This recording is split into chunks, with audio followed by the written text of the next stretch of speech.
Shalom and welcome to another in our series of podcasts from Temple Beth Am, a dynamic center for conservative Judaism in Los Angeles. This is a recording of one of our 2020 Elul study classes. The theme of the week is Chesed.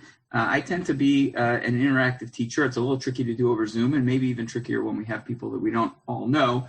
So I'm going to go by whatever name I see on the screen because that's all I got, especially if I don't have a video. I'm going to ask you a quick question, and then I'm going to sort of launch into a little bit of some teaching, and I'll share a screen with you, and we'll look at some text together, and then we'll try and have a little discussion and see what we can do in the next 50 plus minutes or so. And Rabbi Schatz can be the timekeeper and the manager because it's great that I don't have to worry about that right now. So, real quick, I want you to tell me, if you feel open to it, tell us your name or who you are, and real quickly, the nicest thing that something's done for you throughout the past almost 6 months of this pandemic. Just one, and not a long one. Just like a quick, nice thing, act of caring that somebody's done for you.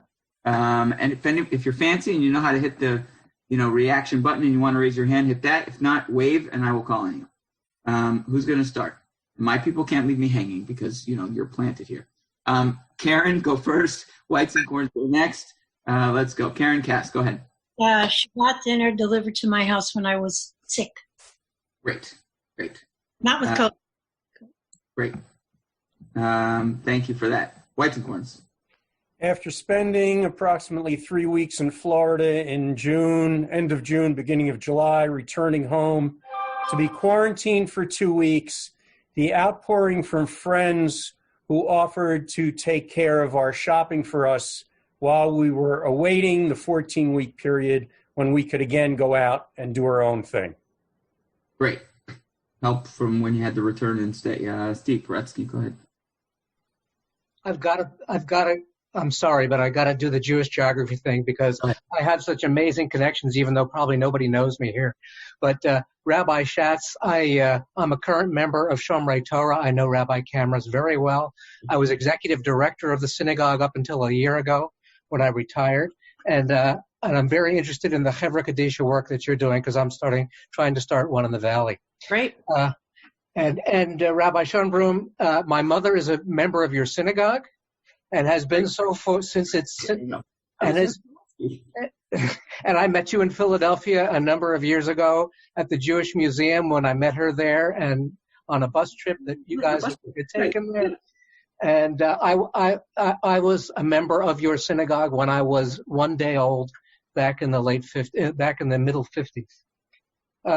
So I have connections to both of you guys. The nicest thing that's happened in the 6 months since we've been in isolation is that my son, who lives up in the Bay Area, surprised us and came down for his birthday and spent a long weekend with us by surprise 2 weeks ago. Wonderful. And I hope he's doing okay with the fires and everything in the Bay Area. And I'll just, for fun, the other connection there is Rabbi Richard Kamras, in addition to being connected to my siblings through camp and all that, it was my wife's rabbi growing up. She was spent all the time when he was in Baltimore before he visited Shomrei, and he did our wedding, and we're friends with him. So there you go. You got double connections. Cohen family, and then let's see if there's any more, and then we're going to jump in. Go ahead. That sounds cool. Sal Bichal, I remember when Rabbi Schonbrun was born. But the other thing is every other Tuesday, my wife and I take the day off work and we go to some place in Southern California that has been determined COVID safe, and we're outside. We've gone to Lake Arrowhead. We've gone to Catalina. We even sat outside at Tierra Sur in Oxnard, which was literally on the bucket list. I've never done that. But we've never done day trips like this before, right, so it took the right. COVID and the so it's been nice staying in for us to get together and go out together. Great. Okay. And now she wants to divorce me, but whatever. Well, that's also a kindness that you sort of second part, the trip part. Okay. So let's jump in a little bit. And people can mute to avoid noises and all that, and we'll just sort of jump in. So the theme of the week, as I was told, was Chesed. Now, Chesed, for those who don't know, shares the same Hebrew word root for piety, right? Chassid. When you hear somebody called a chassid and chesed, they share the same root. And of course, the phrase gemilut hasadim, acts of kindness and caring and generosity. We know them when we see them. A couple of years ago, people who are on the call who are my current congregants have heard this before. I told a story about something was circulating on social media. There was a 73-year-old woman named Carol Flynn. She was in line at Walmart in South Dakota, and she noticed a stranger who's checking out next to her and had set aside like 3-4 boxes of diapers that she had in her cart, and she was going to purchase them all because she thought the store was going to price match each of them because she saw that advertised. But she got in the front line, and Walmart said, no, I'm not doing that. I'm only matching one box, and there's $140 worth of diapers that you were planning on buying, but you couldn't afford them. So the person behind her in line, Carol Flynn, placed the 3 boxes back in the cart, paid for the boxes, and that was it. But what neither of them knew was there was somebody taking a video of the whole thing. It went viral on Facebook, and it inspired all these acts of generosity. And the woman, Carol Flynn, who was a retired state director of March of Dimes, was interviewed, and she said, well, I'm not that wealthy, but I could certainly afford to spend the $100 and help this person out.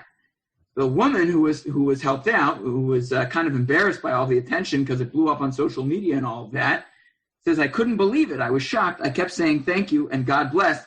And then I walked out of the parking lot and started crying. It just hit me. It was an awesome statement of what God's love does. Obviously a religious person. And I was struck at the time by that, awesome statement of what God's love does. Because I don't think that was likely in a Jewish person saying that. But in a Jewish context, what we would say is that what would things look like in our world if we recognize that everybody is God's creature? Everybody's created for love, to be cared for, to be cherished in a way that brings healing and goodness, and in a way that seems so far away from half the stuff we see on TV or our social media feeds or anything else these days. What would it look like if we took this act of, gemilut hasadim, this whole mitzvah of being kind and caring and compassionate seriously every day, right? And that was a story I used to tell a number of years ago, and I started thinking of a more modern example, of which there are many, and was reminded of the very beginning of all this corona stuff when we were just, I have 4 children at home between the ages of 5 and 14. It's been not exactly a quiet corona time, and to put it mildly, and it can get stressful, and we're very blessed and privileged, and thank God we have our health, etc.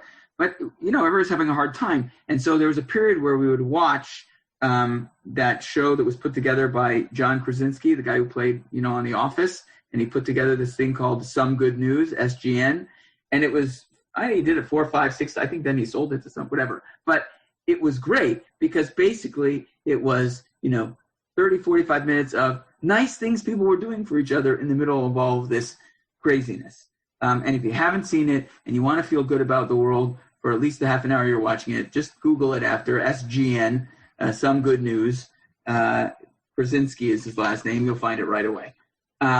So, what does it mean to live with caring and compassion and kindness?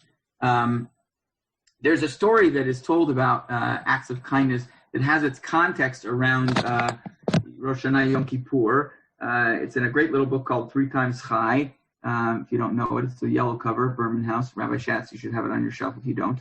And it was told by Rabbi David Greenberg. And he told this story about the rabbi of Nemrov, who always was late for Yom Kippur services. And every year the people wondered where the heck he went.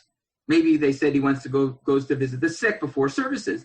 Well, maybe he prays alone before services, they said. And other members of the congregation just said, well, maybe he does something we can't understand. I mean, how would the rabbi be late on Yom Kippur? There were 2 precious boys in the congregation, and they decided they were going to find out the truth. So the night before Yom Kippur, they snuck into the rabbi's house and hid in his house. And they watched and waited as he got into bed, went to sleep, and when it was still dark, they were awoken as the rabbi woke up early. He went to the closet, he put on clothes they had never seen him wear, boots, overalls, a thick wool jacket, and a peasant hat. He was fully dressed, he took a long rope, and he slung it over his shoulder, and he left the house. And the boys looked at each other, where's the rabbi going? I mean, it's 3 a.m, where's he going? And it's Erev Yom Kippur already. It's going to be Yom Kippur tonight. So they walked through the streets of the village, lit only by the moon, and they were hiding from the rabbi, and they watched him go into the forest. And he took out the rope, and he put it down, and he chopped down some trees with an axe, and a couple of trees fell, and he used the axe to cut the trunk and the branches, and he got everything together, and he got all this wood together, and he schlepped it over his shoulder, and he left the forest, still unseen by the boys who followed him close behind.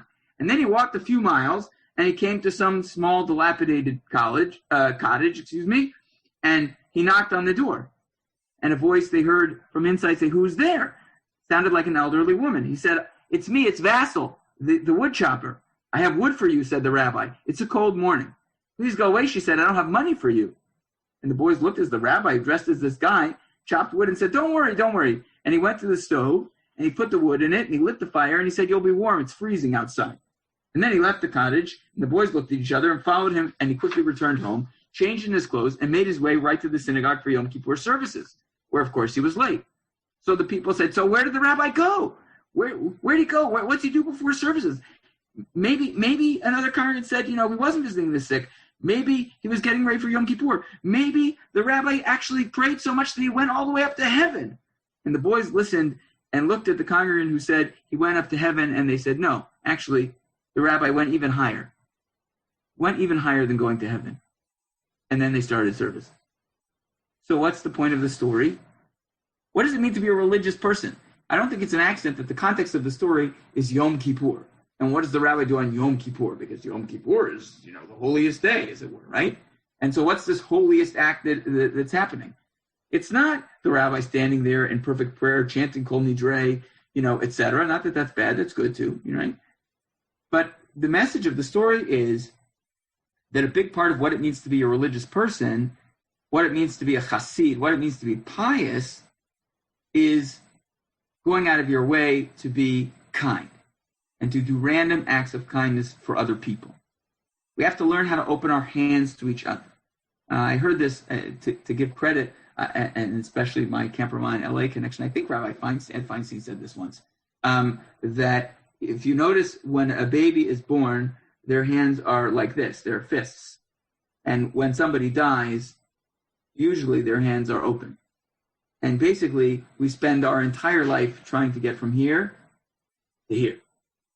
Right? How do we learn to open our hands? Right? How do we learn to be kind? How do we learn to give instead of being solely focused on taking? Now, being selfish to a degree has its place, right? Can even be healthy to worry about yourself. But we all could use more work on learning how to be more selfless, right? On learning how to express gratitude to God for what we have and then paying it forward, right? Going out of our way for others, even, by the way, if it makes us late for high holiday services, be they in person or on a screen. So I want to look at some texts now about what does Jewish tradition say about chesed, about caring. Right? That was all by way of introduction. I'm going to share my screen with you. We're going to look at some of these, and then we'll have time to react to some of them. I'm not going to, I don't think, stop the share in between each one. I think what we'll do, I may. We'll see. We'll see as we go along. But if you have a pen next to you and you want to take a note or you have a question, do that so we can talk. Let me share my screen real fast. Here we go. Everybody can see that. Rabbi Shan, thumbs up. You can see it. Yeah, good. Okay. So we're going to start with some early texts in the Talmud, right? Rabbi Simlai taught the Torah begins with deeds of kindness and ends with deeds of kindness. In other words, this is not a minor statement. The framing of the entire Torah is chesed. Where does it begin with kindness? God making clothes for Adam and Chava, for Adam and Eve. And it ends with God burying Moshe, right? God's self, in the valley of Moab, where no one knows where that is. So God, the rabbis imagine God both giving clothes to those who need clothes, and burying somebody who needs a burial. Talmud goes on to say, on this page, this very famous piece of text, that just as God does these things, so should we. You want to know what it means to walk after God? The rabbis say in this text, how can you walk after God? Doesn't it say that God's a fire? You're going to get burned. And the rabbis in the Talmud say, no. What does it mean to walk after God? It means to be kind. It sounds so simple. Only I'm not sure the world has noticed quite yet. And we can't control all of that, but we can at least control ourselves. You want to know what it is to bring godliness into the world? It means to bring kindness into the world, to go out of your way to do things for other people. Right?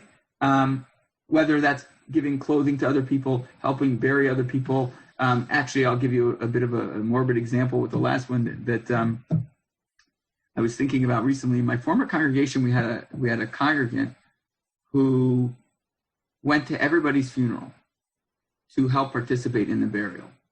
And I asked him once, like, he didn't know half these people. And he said, well, that's my mitzvah. That's what I want to do. And he made it his business, strangers or no strangers, that he was going to go to every funeral and he was going to help participate in the burial. That was his act of chesed, right? One of course, many. It just, the text brought it to my mind. Chesed, according to the rabbis, is so important that everything that lies in one's power to do that would benefit a friend, he or she is obligated to do. It's one of three values the world rests upon. It's not a small statement.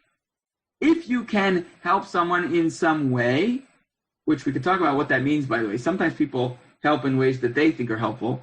It may not actually be helpful. We sometimes have to ask people what actually would be helpful to them. But if we can actually do something to help somebody else, and we do the best we can, we're going to talk about that a little bit later, that is foundational. To say that the world rests on it is another way of saying that's a foundational Jewish principle.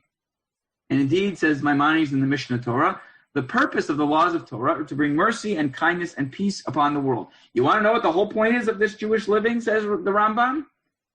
It's to be compassionate, to be kind, and to bring peace into the world. Right? It's not to show that I'm right or I'm more religious or you're wrong or whatever. It is simply to bring kindness and peace and righteousness.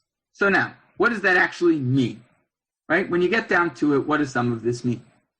In Jewish view, says, this is from Alan Marinis. If you don't know Alan Marinis from the Musar Institute, has a lot of good material in this book, Everyday Holiness or Everyday Holy Day. I recommend both of them highly. Everyday Holiness is a little more dense. Everyday Holy Day is like a little reading a day, if you want it. In the Jewish view, he says, it's not enough to hold warm thoughts in our heart and wish each other well. We are meant to offer real sustenance to one another. And the ways in which we can do that are innumerable. Money, time, love, empathy, service, an open ear, manual assistance, a letter, a call, etc. Action is the key to opening the heart. It's easy to think good thoughts, say the right things, and then just be stuck in the same old ways. We're too easy to deceive, especially self-deceive. Action is required. Then, though, experience the heart, that heart learns and opens, setting off a chain reaction of hearts opening and connecting, leading right up to openness and connection to God. Chesed must be a sustaining action. But to qualify as chesed, they have to come out of kindness and no other motive. So actually, hold on. He's saying a couple of things here that I want to point out. And in a minute, maybe I'll stop and we'll talk for a minute. He's saying two things. One, he's not quite saying it in this meaningful way, but talk is cheap. In other words, he's saying, don't just say, yeah, I feel bad for you, or, I want to help you. I mean, a kind word is important. But you need to actually try and do something when you can. And if you feel like, think any example in your mind where you say, well, I could have done this for the person, or I could have done that for the person, but I'm not sure they would have wanted it, or I'm not sure it's the right thing, or we have to be careful, he's saying, to figure out when that's real and when we're just kind of being lazy and tricking ourselves into thinking that we don't need to help, right? I didn't want to call you because I didn't want to bother you. Well, I mean, maybe we could have just left a message, or the person didn't have to answer the phone, or, when do we convince ourselves that we're not trying to do a kindness because we're really uncomfortable, we're not sure how to do it? It's an interesting question that he asks here. And the kindness should be out of, these actions should come out of kindness and no other motive, right? Do you do something for a friend or for a stranger or for a congregant or for whatever, or for the rabbi, or because you want them to notice you and you want attention and you want to be seen as, look at me, I did something nice? Not that anybody intentionally walks around like that, but internally, what's going on? Are you doing it for the recognition and the kavod and the honor and the attention, or are you doing it because it's the right, kind, generous thing to do and you expect nothing else? Right? What motivates us? Okay. I'm going to stop for a second. I'll take a couple comments and then I want to keep going a little bit more. There's some other things I want to talk about, but just before we keep sharing, comments, thoughts, questions, things that strike you as strange, things you're not sure about. I'm sort of easy and open. Somebody said, so thoughts and prayers just don't cut it in and of themselves. Right, that's right, right? action, and we're going to talk about action in a minute, that's where we're going to go next, is required. Doesn't that, sometimes it can be way out of your way, which we're going to get to, sometimes it can be small, but chesed, the more we look at it, I think from a Jewish lens, really requires us doing something, right? Comments, thoughts, questions, challenges, things you're not sure about, reactions. Who's got something before I keep going? Anybody? Yeah, Karen, go ahead. Start us off. Okay, so I have bags of clothing to donate where I usually donate, but nobody's accepting anything. Then there are a bunch of people who live under a freeway, tents, and I'm thinking maybe I'll just drop them off there. And is that okay to do? And if I don't tell anybody, but I'm proud of myself, is that okay? Like, I'm not doing it for claps and whatever. Right. Although now you all know I may do that. But is that chesed? I mean, I would say that, there's two things to say there. One is, certainly that's an act of chesed. The question becomes, and this is a more complicated question that I don't actually have a real answer to, so I'm just going to pose the question, right? Is it actually needed or not? Now, we would think it's needed, right? Because we would think they don't have clothes or whatever. But if I'm going to be just egregious for the point of example, if you have a whole bunch of men there and what you want to donate is, a bunch of, clothing that may not be for many men, I don't know, I'm not getting into what I'm saying, then, is that useful? Or let's say it differently. If you have a whole bunch of, adults there and you only have kids' clothing, that's a better example, then, is that going to be helpful? So that becomes one question. The other question I don't know the answer to is, homeless organizations, are they taking, are there homeless organizations that go around to those places and do deliveries? If there are, could you drop it off there? Right. So my answer would be, yes, that's certainly chesed. My challenge would be, would you want to consider calling around a little bit? And if the normal drop-off places aren't taking things, call around to like a homeless shelter, this and that. Say, listen, I would like to do this, but I don't want to do the wrong thing, because I don't want to have just clothes that are sitting there that don't actually go to use. Maybe find out a little more information would be on one foot a suggestion. If anybody knows more, please, share. I don't. Perfect. Sue Paris, go ahead. Yeah, in line with what Karen was saying, Sisterhood, as you know, usually runs a big rummage sale every year in November, and obviously we're not doing that. And our Sisterhood president has been calling around because she had the idea, I'll give her credit, that perhaps we could get our congregants, instead of bringing all their stuff to the rummage sale, they could bring it places and then make a donation to the temple to kind of offset what we're losing by not running the rummage sale. And she did find that Goodwill is taking things. And she also had me contact a women's shelter in our area to see if they wanted perhaps some women's suits or things like that. And apparently they're not taking clothing, but they did tell me they're taking gift cards and donations. So when we have our meeting this week, we'll hopefully come up with some ideas that we can continue. Our rummage sale is not only a fundraiser, it's also a chesed type project, because most of our customers are people that need the things that we no longer use, and they put them to useful use. So that was good. Thank you. I think my mind has gotten, I don't know, like embedded in my home, because even though I may go out here and there, I'm not thinking the way you guys are suggesting, and they're perfect suggestions. Good. And that's part of learning together, so that's great. Any other reactions, comments about chesed, comments about the whole issue of, what does it mean to be kind and make sure you're doing it for somebody else and not for yourself? Thoughts before we keep going? All right, let's jump back then. Okay, good. So let me pick up where it was. Okay, so Rabbi Avram Yachnes once explained the extent of the stretch that is necessary to have an action qualifies chesed. This I found interesting. And remember, it's only one person's opinion, but I thought it was interesting. He said, if you're walking down the street and somebody's walking next to you carrying a box and you offer to help them, it's not chesed, actually. You're a terrible person not to help that person's situation. If you can, I would caveat, right? What counts as chesed is when you're walking the opposite way from somebody carrying the burden, and then you turn around and help the load carry it in the direction they're going. In other words, he's going to say chesed is not just doing the little thing, but it's going out of your way to, do something further. Now, I would push and gently say, I'm not totally sure I'm convinced 100%. In other words, I think you can make a phone call, but it's not difficult, and that's chesed, and, small things like that. But he's really saying we should be careful not to pat ourselves on the back, right? Are we going an extra mile to do something kind? Not just because let's take the rummage sale and the clothes donation, because those are great examples. We have stuff in our home we want to get rid of. Great, I bring it to the rummage sale. That helps me as much as it helps anybody else, and we all know it, right? Great, I can get rid of those clothes that are extra or those shoes, and it can be a win-win. All that's good. I'm not saying any of it's bad.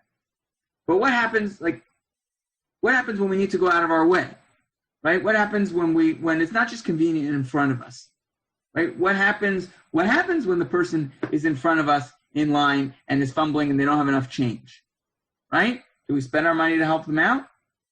What happens, in any number of scenarios when we could go out of our way to show up or do something, but we don't, right? A lot of us, and I'm sure on this call, I don't know you, but I would imagine, right, people that sign on to this call, a lot of people are caring people and kind people and want to do the right thing, hopefully. And when it's easy, we often do the right thing. But what happens when it's not easy? What happens when we have to go out of our way? So a classic example of this in the Bible is Rebecca and the story of the camels that many may be familiar with. And if you're not, we'll just do a quick summary, right? That this is when Abraham decides, after almost killing Isaac, that it'd probably be a good idea for him to help find a wife for Isaac. That's a very challenging thing that we're going to deal with on the holidays. And so, he sends his servant, who is later called Eliezer, to figure this out. And the Eliezer has this test. He says, I know who we're going to find. We're going to find for a wife. She's going to be the one that not only offers to, give me water, but also water my camels, right? And so he spots Rebecca, born in Bethuel, the wife of Avram's brother Nahor, and she's carrying a jar on her shoulder. And she goes down to the spring, and she fills the jar, and she comes, and she passes the test. He says, let me have some water. And she says, you can have some, and then I'm going to also draw for your camels. Quickly emptying her jar, she goes back to draw some more. Now we read this, and we say, okay, she was kind. But there's a couple things to notice. Rabbi Yonatan Eibschitz says, the Torah emphasizes the fact that she carried her pitcher on her shoulder. She was publicly saying that she was, helping out. So when she had it on her shoulder, if somebody saw it, they could say, hey, can you go get me some water too? She wasn't afraid to publicize that she was asking for help. But here's the real kicker that I always noticed every year in the Eitz Chaim commentary. A single camel, there were 10 camels here, and each one apparently requires 25 gallons of water. That's 250 gallons of water, if my math is correct. And it takes a camel 10 minutes to regain that amount of water. She wasn't just like carrying a little jar. 250 gallons is a lot of water. So she was, a classic example of not just being nice and, can I get you something to drink? She was really going out of her way. The Talmud says that the Musar teaching says that kindness is not what you feel, but what you do. Our most valuable acts of kindness take place when we overcome inner resistance and do the right thing anyway. It's long been understood that the heart follows the deed, and your own heart is transformed into a vessel of kindness. They benefit, and so do we. Right? So what is kindness? Again, not just when it's convenient, not just, when it's something that makes us feel good about ourselves, but it's chesed when we don't feel like doing it. Think back to the times where we, were able to go make a shiva call in person. Or even now, when you can get on the screen to make a shiva call.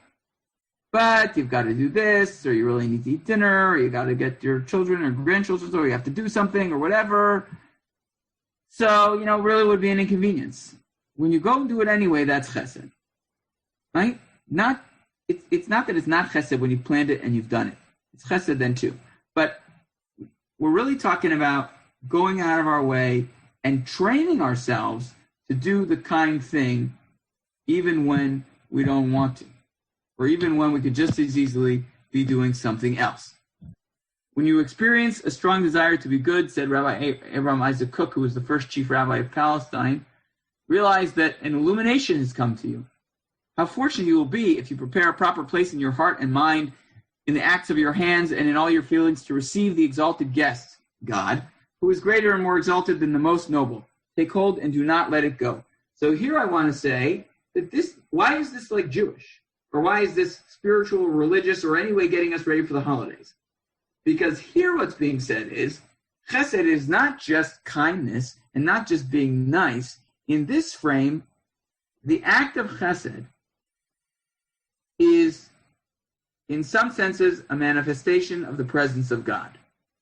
Where is God? Why do bad things happen to good people? These are huge questions that we don't have the answers for, and rabbis don't have answers any more than anybody else. But can we discover God in the interactions with one another, right? Can we discover God in the care and compassion and kindness that is opened up in us? When we open our hearts in that way, is God there in that space? Rabbi Kook is saying God is very much there in that space, and you want to pay attention, hold on to it. It's a sacred thing you're doing, right? It's not just a small thing that you're doing. It's not just a nice thing. There's the famous quote from Henry James, right? There are three things in human life that are important. The first is to be kind, the second is to be kind, and the third is to be kind. And there's one that was from Dr. Wayne Dyer from that book Wonder that Palacio made famous, this quote. When given the choice between, I say this to my children all the time, when given the choice between being right or being kind, choose kind. Isn't that something that the world could use right now? Everybody's screaming, trying to be right. How about trying to be kind? How about trying to bring some chesed into the world? To bring chesed into the world in that way means that we would actually have to stop and see the divinity in each person. We'd have to stop and see the divinity in the person who we can't stand. We'd have to stop and see the divinity in the person who's just slightly annoying. We'd have to stop and see the divinity in the person who, is a stranger. It's easy to do chesed for our friends. The question is, how do you do chesed for the person that's a stranger? How do you do chesed for the person whose political views you just are making you absolutely insane? Right? How do we go out of our way to do chesed, and does sort of God, as it were, speak in that moment? Is that a sacred moment? We think about, I think many people think about sacred moments differently, right? As if, there's some external force, etc., and why isn't God doing this, and why isn't God doing that? That whole piece of the Talmud that is basically saying God acts through us. God buries the dead, you bury the dead. God visits the sick, you visit the sick. You want to know what it means to find God in the world? Try being kind. Try going out of your way to be kind. Try carrying 250 gallons of water back and forth in the heat publicly, so if anybody else needs some, you'll offer them too. That's where God is. God's in those acts of kindness that we do for each other.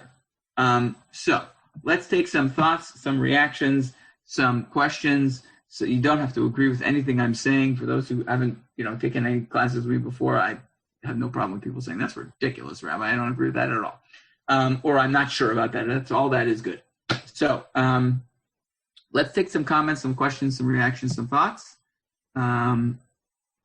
Who's going to start? I'll just start calling on people, so don't do that. Who wants to start? Don't be shy. Who's not sure? Who disagrees? Who thinks it's easier said than done? All right, go ahead. Lauren, were you going to start? Yeah. The one thing that you said, and you also said you weren't sure of it, was when you said really small things that you do, that a person does. And I can't remember, you think you said something like maybe those aren't really acts of chesed, just little things. The text said that they weren't. I'm not sure, because I think they can be. I think the text was trying to push us further. So I think they are. I think they are. But I think that text was trying to push us to not let that be an excuse. You know what I'm saying? In other words, picking up the phone and calling somebody is an act of chesed. But don't stop there, I think, is what the text was saying. Okay. I understand that. Because I have trouble saying, well, it's only the big stuff. In other words, I would agree that it's the small stuff. I didn't mean to interrupt you. I think it's both, but I think the text was sort of pushing us a bit. Right. Because, I feel that sometimes the small stuff is even more important than the big stuff in some ways. A phone call or something like that, yeah. Right, and I think that's fair. I think the danger there, I think that's right, and I think the danger there that the other that one text I referred to was responding to was when people get too comfortable with that and say, well, I did the small thing, so that's enough, right? And think about an example to yourself of a time or even now where you did something small, nice for somebody, and there's more you could do. Should you be doing it? Could you be doing it? Those are I think that's a balance that we're having here. Steve, go ahead. Definitely. The one thing you said about for somebody that's annoying or whatever the political things or something like that, it's so much harder. And when you have a history or something, but you should really be comforting them, something like that is really hard because you want to put those things aside, but it makes it so much harder, I think. And so it's sometimes a bigger act of chesed, as you said. And that actually, I'll get to you, Steve, in 1 second. That actually, I think, is where the high holidays come in a little bit, right? When you start talking about what does it mean to really be able to look inside, to do some cheshbon hanefesh, to say, this person really annoys me. I cannot stand that they posted this, did this, said this. I totally disagree with them. How terrible, whatever. But at one point you were friendly and they're in the hospital or they need a phone call or they need a meal or whatever. Can we reach inside of ourselves and find that sort of sacred connection, human being to human being, and say, I'm going to try to compartmentalize that right now and do the chesed anyway. It's hard. I'm not saying this is easy. Steve wants to go, and then my sister raised her hand. I have to let her talk. Steve, go ahead, and then we'll let my sister go. I just want to say that I just realized that what hasn't been said is that the mitzvah of burying the dead is sort of underlines all of this idea of Chesed as being doing kindness for someone who's got no call on you, help bury someone who you don't even know. Try that. Right? It's the perfect example. Which is why, for those who have heard this, my congregants have heard me say this at every single funeral, but it's why that we call a burial a chesed shel emet, a true act of kindness, because it is the only thing you can do for someone that you can physically give them that they cannot repay you for. It's the last physical act that you can give them, they can't repay you for it, which is why it's called a true act of kindness. And I'll tell you, I have found, it's interesting when you don't think about these things when you grow up or live in California, and not to be too morbid about these things, but when you're doing a burial on the East Coast, and particularly when you're doing a burial, let's say in the winter, and the ground is rock hard, and you can't, and it's very, very difficult, and people are cold, and everybody stands there and tries to do their best, that's real chesed, because it takes work. And you're not doing it for any, pat on the back, and you're not doing it for, oh, look at us. You're doing it because you're trying to give a kindness to a family and show honor to their loved one. Beck, go ahead. Okay, two things. One, just to piggyback on the people who annoy you, people who make you see red when you see, oh my God, they said what? Which happens a lot these days. Your former governor, Chris Christie, said, and he's attributed to someone else, but I don't know who, he always said, it's a quote that sticks with me, it's hard to hate up close, right? So that's the thing. If I can be mad at you, but that's when I'm not seeing you. So if I go back to the things we have and the friendship we have from before, it's hard to hate up close, right? So that's number one. And then number two, back to the small acts of kindness versus big acts of kindness. What I have found is, and what we've all found, is memory is really funny and relative importance is really funny. So there are things that are throwaways to me that I've done or are throwaways to you that mean absolutely nothing to you and mean everything to me years later. You don't even remember. So it's the little things, but it's making sure, not just that one, but But that's throughout life, right? The little things we do that mean nothing to us may mean very big things to others. So it's not necessarily going out of your way to be kind. It's just making sure to be kind. And not that I am all the time, but we could try. So that's what I have to say. Great, thank you. The inside joke was I told my sister something small that she did once that she had no recollection of that was kind. So good. Other reactions, thoughts, challenges. What makes this difficult to do? I mean, it's very easy to talk about. On the one hand, Chesed as a topic is like, okay, yeah, we should be kind. We all know we should be kind. Okay, Rabbi. But it's something that's like we all know. And, our youngest is actually just finished kindergarten, starting first grade. God help us as they start school in this frightening time. But, you learn this when you're little, right? You learn about being kind and being nice and sharing, whatever. Except if we're that easy, the world wouldn't look like what it looks like. So what makes this difficult, do you think? Why is it so easy to talk about and so difficult to do? Yetzer hara. Okay, our evil inclination, or the inclination to do not the right thing. Give me an example, or be a little more specific.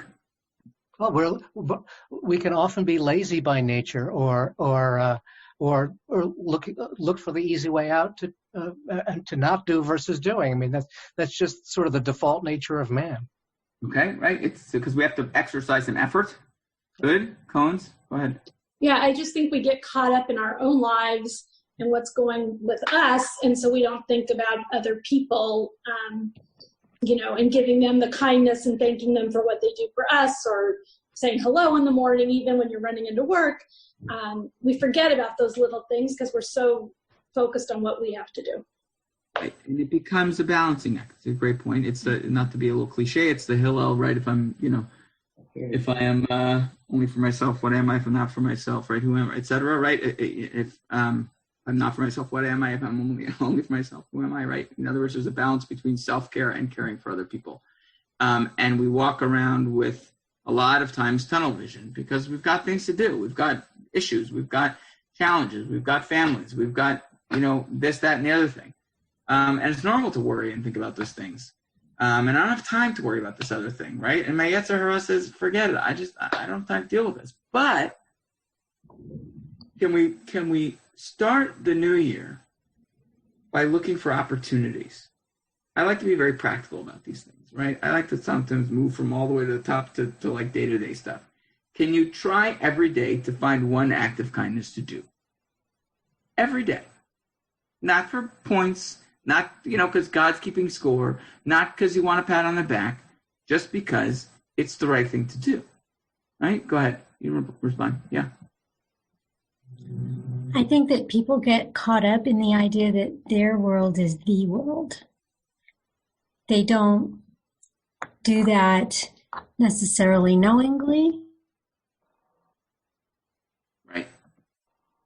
Because it takes a certain kind of consciousness and a certain kind of awareness, right? To not put and here's the thing. This is about not putting ourselves, to sound rabbinic for a minute, this is not putting ourselves at the center. I would say in the language of that Musar text, it's putting God in the center. It's putting godliness at the center. It's putting everybody's divinity at the center and saying, this isn't about me, right? Yes, I have concerns, and yes, I have things I need to work about, but am I noticing you?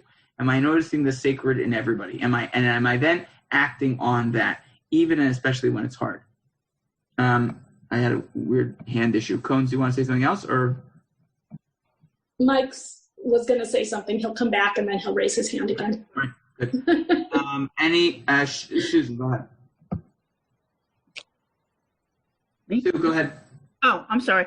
Yeah, when you were talking about going out of your way at the very opening of this program tonight, you mentioned what kindness other people have done for us in this COVID time. At the very beginning, one of my friends who's a congregant also was able to go shopping for me because I'm compromised health-wise and couldn't really go to the store in the very beginning. I finally just started going myself, but she went out of her way, literally, because she happens to shop at a store that's near where I live, but she lives in an opposite direction from where I live. And she insisted on, when I was unable to find pickup times or delivery times at the store, she insisted on doing my grocery shopping while she was doing her grocery shopping and bringing them to me. She wouldn't even let me come to the store and meet her.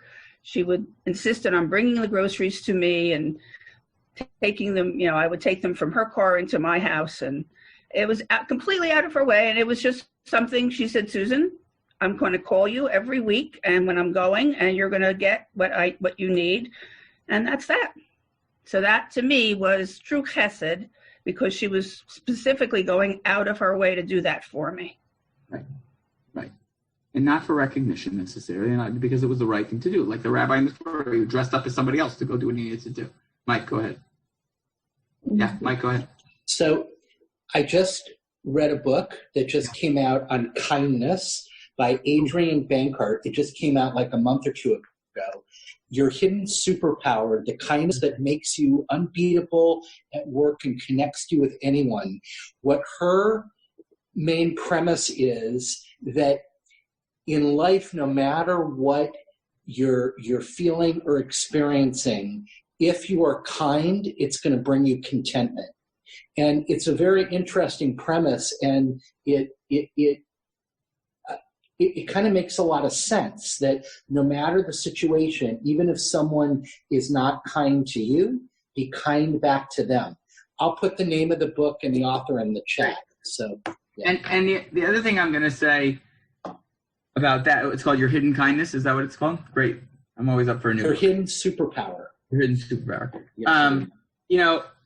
The other thing that's really interesting that is not, I'm going to be careful how I say this. You shouldn't do it necessarily for this reason, but I think sometimes when you lead with kindness, it also on a practical level can be very disarming, right? There's a story I like to tell. I see D. Dector, 1 second. There's a story I like to tell that I was once somewhere, and it was like some Jewish community function outdoors, and there was somebody who, was very upset with me, Rabbi. They were screaming, ranting, who knows, about a sermon that I didn't give, because they wanted me to talk about X topic. They didn't realize that the other rabbi had already talked about X topic the day before, but they weren't in shul, whatever.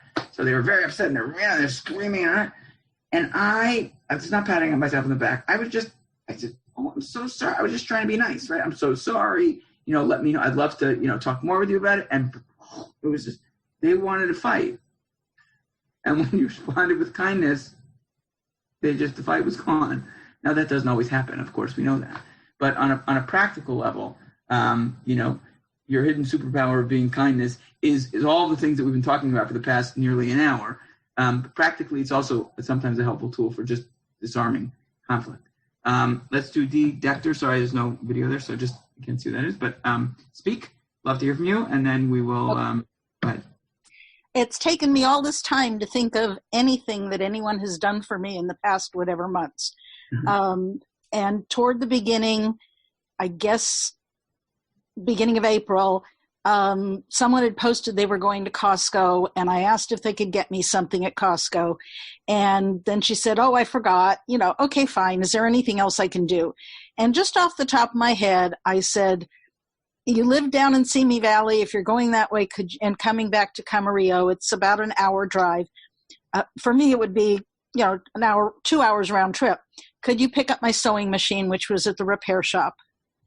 And she did. And she brought it to the house. And, she wouldn't take anything for gas or anything else. Total stranger, did not know her. But she said she would do that. Basically, I need it because I quilt for charity. And since I got my machine back, I've been able to make about 20 quilts, which will go to various charity groups. One thing I wanted to ask, though, as far as the kindness, I don't know if it's a hidden kindness or not. I get a great deal of pleasure making quilts. Mm-hmm. I don't really care that they're for charity. It's nice I can give them to charity. But I love making them. I love doing genealogy for other people, especially Jewish genealogy. And I meet people and they'll say, oh, could you help me? And I get on and I help them. And from 5 people on their tree, I get them 200 people. And I find it and they're thanking me so profusely, I just love doing it. So I don't know, is that considered chesed? I'm really doing it for me. I get the pleasure out of doing it for genealogy's sake. I get the pleasure out of quilting. Right. Anyway. Yeah, I think the answer is yes. And I thank you for both of those things. I think the answer is, there was one text in there, I don't want to open it back up because I want us to be able to finish nearly on time, etc. But there's a whole thing about when you open your heart and you're kind, the more you're kind, the more you feel good about it, etc. So I think this doesn't have to be an either or. I think this is sort of a win-win. You're kind and you're caring and you do these things, but they also make you feel really good.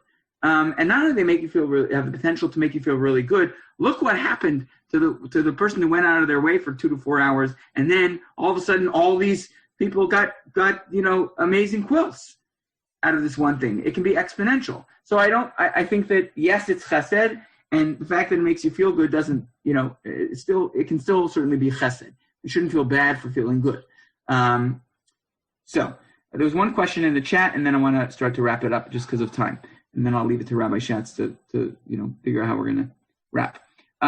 So when Karen asked, so when crackers and pretzels are old, I hate to throw them away, and you feed it to the birds, is that chesed? Yeah, I would say that's chesed. I would say that's more, there's a whole thing, tsar ba'alei chayim, being kind to animals, going out of your way to be kind to animals. Animals are God's creatures too, so I think we can.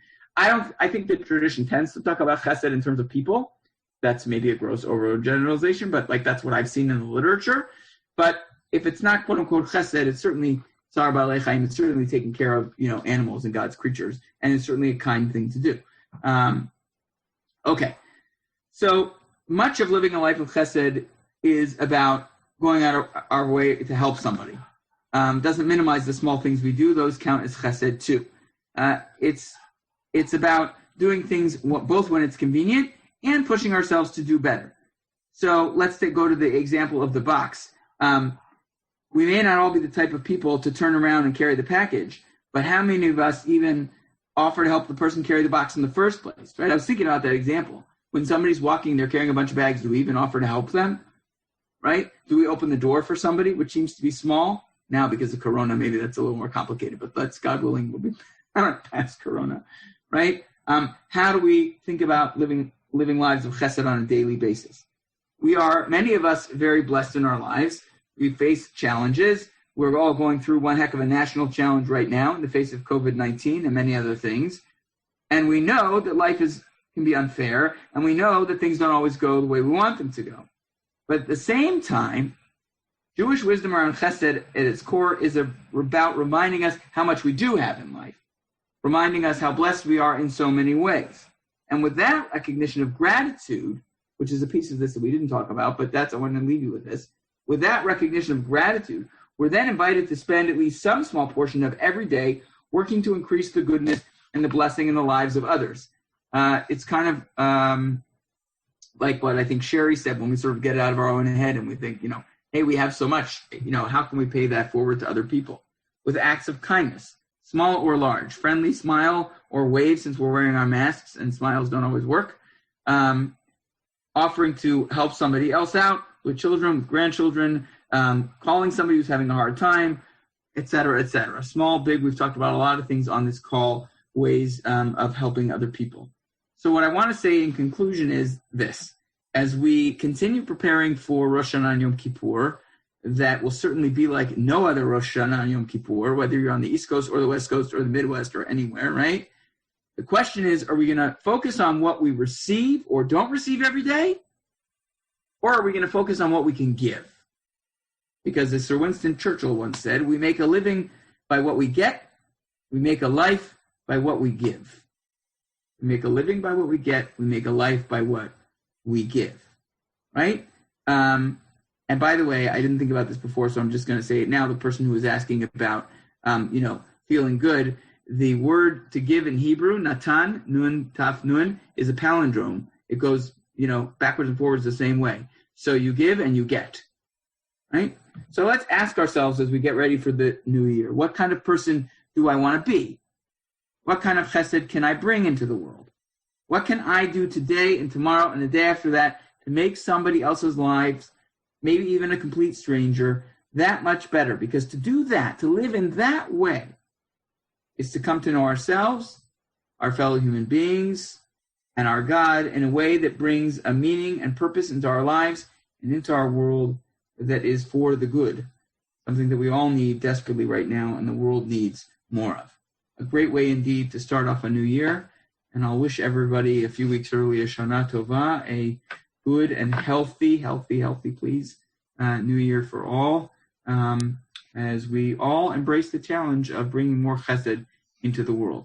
Steve, you can have the last word because you raised your hand, and then we'll let Rabbi Schatz finish us up. He was just giving you applause. Good. All right, thank you. Good. All right.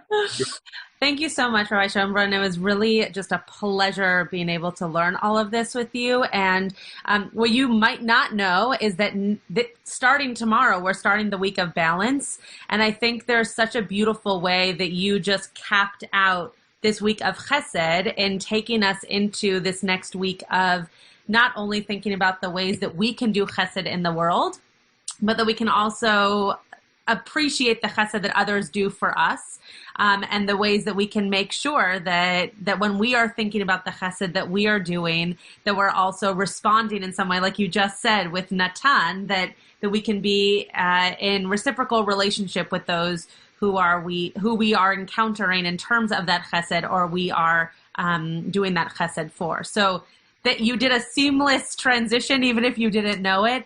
And again, just a beautiful way to get to know you and to learn from you and your congregation. And I hope we'll have many more opportunities to do this. It's definitely one of the most powerful and beautiful things to come out of coronavirus is to learn across the country, and not just stay within our own, though I love my own communities, not to stay within our own communities for all of these things. You have been listening to another in our series of podcasts from Temple Beth Am, a dynamic center for conservative Judaism in Los Angeles. If you enjoy these podcasts, we invite you to write a review on the Apple Podcast site or wherever you get your podcasts. For more information about Temple Beth Am Los Angeles, go to tbala.org.